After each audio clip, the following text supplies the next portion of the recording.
Hello, my name is Angela Barnett, and this is my impromptu speech. My audience is here, Hello. so I need you to choose a audience, a topic. Video games. Okay, have a seat. Video games, of course. So, I would say video games, they have changed a lot over the years.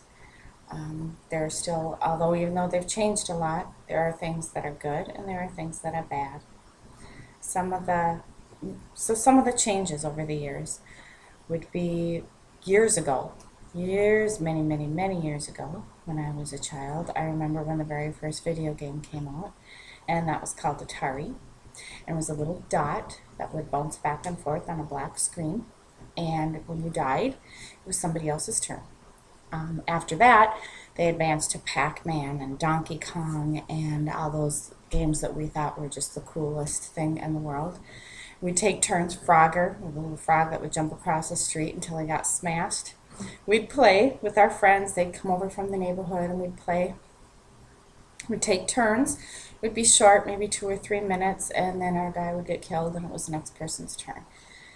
The video games they have nowadays are pretty incredible with the graphics and how real they look. And the kids can put on, well, kids and adults can put on these headsets and talk with other people from either friends they have in school or people in the neighborhood or people on the other side of the world. So it's pretty amazing how video games have advanced over the centuries, and I'm sure they're decades, I should say, and I'm sure they're only going to advance more as time goes. The good and the bad things, I think there are good things about them because you can actually develop some fine motor skills and parts of your brain, I think, reaction times, thinking, strategies, and strategic things. But I think there can be bad things too if you play them for too long. I know once you put that headset on, you can be in a game for hours and hours. So with my kids, I have to make them stop and get off, or they'll just keep playing. So I think they could be addictive too, and doing the repetitive motions with your thumbs or hands, and keeping your brain in a constant state of kind of anxiety sometimes. So I think there's good and there's bad things. And just to summarize, video games, they have changed a lot over the centuries, and there are good and bad.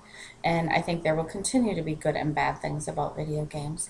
And I think the best thing to keep in mind is always just enjoy in moderation.